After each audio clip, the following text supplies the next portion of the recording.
जैसे कॉस्ट कम होगी तो इंटरनेशनल मार्केट में नई टेक्नोलॉजी के साथ हम और कॉम्पिटिटिव बनेंगे, जिससे हमारा एक्सपोर्ट बढ़ेगा, गवर्नमेंट को भी फायदा होगा, टैक्स रेवेन्यू भी कम होगी और रोजगार की भी निर्मित होगी।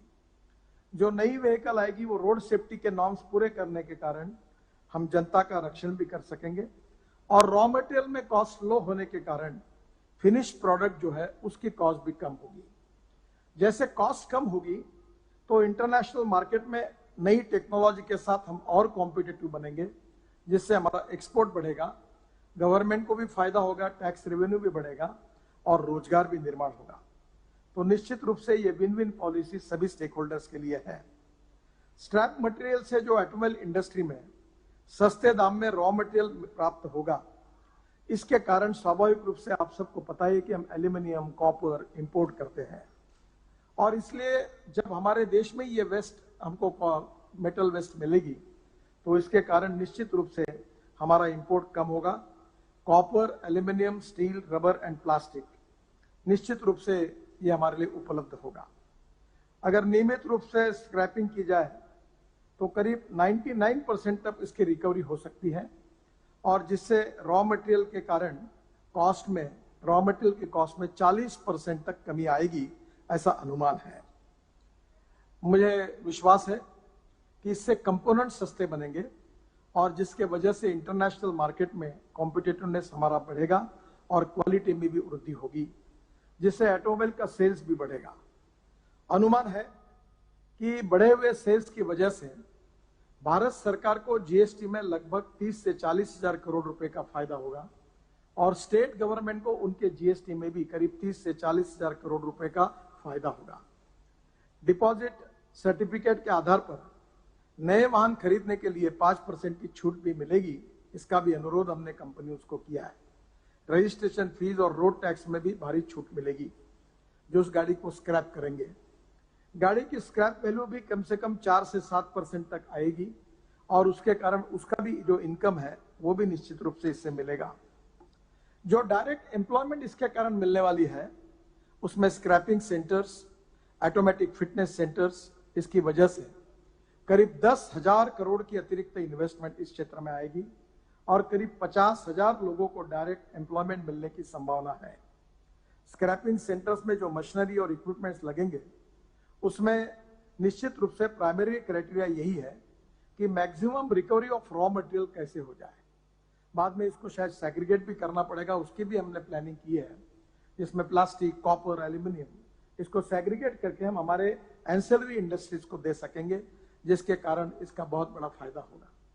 दुनिया में बेल्जियम और जापान, इस देशों ने इसमें काफी अच्छा काम किया है और उन्होंने उनके सिस्टम का भी अध्ययन करके हमने पॉलिसी में उन सब बातों को हमने स्वीकार किया है। हमारा लक्ष्य है कि किसी भी गाड़ी को स्क्रैप करवाने के लिए गाड़ी को कम से कम 150 से 200 किलोमीटर दूर ज्यादा जाने की जरूरत ना पड़े, इतने स्क्रैपिंग सेंटर्स बने ताकि लॉजिस्टिक कॉस्ट कम हो। हर जिले में एक ऑटोमेटेड फिटनेस सेंटर भी हो और जिससे फुल्ली कंप्यूटराइज चेकिंग होगा और ऑटोमेटेड फिटनेस सेंटर जो है ये पीपीपी मोड में करने की हमारा प्रयास है। ये भी निश्चित रूप से इसमें इन्वेस्टमेंट आएगी। जो स्क्रैप मटेरियल में जैसे एलिमेंट्स है, उसमें लिथियम है, एल्यूमिनियम भी है, वो भी प्राप्त होगा और इलेक्ट्रिक व्हीकल में स्क्रैपिंग की व्यवस्था नहीं है, तो वहां की पुरानी गाड़ियों को इस प्रकार से कंटेनर टाइप उसका पैकिंग करके अगर 2 लाख टन का शीप अगर कांडला में आता है तो उससे और सस्ता रॉ मटेरियल जो हम कॉपर और एल्यूमिनियम इंपोर्ट करके उसके बजाय ये अगर स्क्रैपिंग आएगा तो कांडला में इसमें विशेष रूप से इकोनॉमिकली फायदा होगा। मेरा आदरणीय मुख्यमंत्री से अनुरोध है कि कांडला में इस प्रकार का इंडस्ट्रियल क्लस्टर अगर होता है तो निश्चित रूप से 18 मीटर के ड्राफ्ट के कारण दुनिया भर की जो स्क्रैप मटेरियल है, गाड़ियां है, वो अगर आएगी तो इसका एक बहुत बड़ा इंडस्ट्रियल क्लस्टर वहां हो सकता है। मैं एमएसएमई मंत्री था तो थोड़ा इसमें प्रयास किया, आप जरूर इसमें आगे अध्ययन करिए और आपको उचित लगेगा तो इसका निश्चित रूप से फायदा होगा। आदरणीय प्रधानमंत्री जी ने हमें विशेष अनुरोध किया था कि विशेष रूप से अलंग में एक इंटीग्रेटेड स्क्रैपिंग हब बनाने का लक्ष्य है।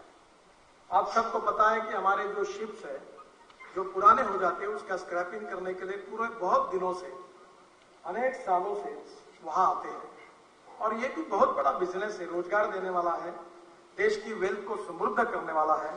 तो निश्चित रूप से अलंग में भी हमने इंटीग्रेटेड साइक्लिंग हब बनाने के लिए हमारे तरफ से राज्य सरकार के सहयोग से हम निश्चित रूप से इनिशिएटिव लेंगे। भारत में पूरे साउथ ईस्ट एशिया को स्क्रैपिंग हब भारत को बनाने का हमारा सपना है। बांग्लादेश, भूटान, म्यांमार, मालदीव, नेपाल, श्रीलंका जैसे अनेक सालों से वहां आते हैं और ये भी बहुत बड़ा बिजनेस है, रोजगार देने वाला है, देश की वेल्थ को समृद्ध करने वाला है। तो निश्चित रूप से अलंग में भी हमने इंटीग्रेटेड साइक्लिंग हब बनाने के लिए हमारे तरफ से राज्य सरकार के सहयोग से हम निश्चित रूप से इनिशिएटिव लेंगे। भारत में पूरे साउथ ईस्ट एशिया को स्क्रैपिंग हब भारत को बनाने का हमारा सपना है। बांग्लादेश, भूटान, म्यांमार, मालदीव, नेपाल, श्रीलंका जैसे देशों की स्क्रैप गाड़ियां, ये जो 18 मीटर का ड्राफ्ट है कंडला पोर्ट में, उसका उपयोग करके यहाँ लाकर ये निश्चित रूप से हमारे यहाँ इंडस्ट्रियल क्लस्टर बनकर नए रोजगार का भी निर्माण होगा। और यही इंडस्ट्री है कि जो देश में सबसे ज्यादा रोजगार देती है, सबसे ज्यादा एक्सपोर्ट करती है। अभी टू व्हीलर इंडस्ट्री में हमारा 50% प्रोडक्शन एक्सपोर्ट हो रहा है।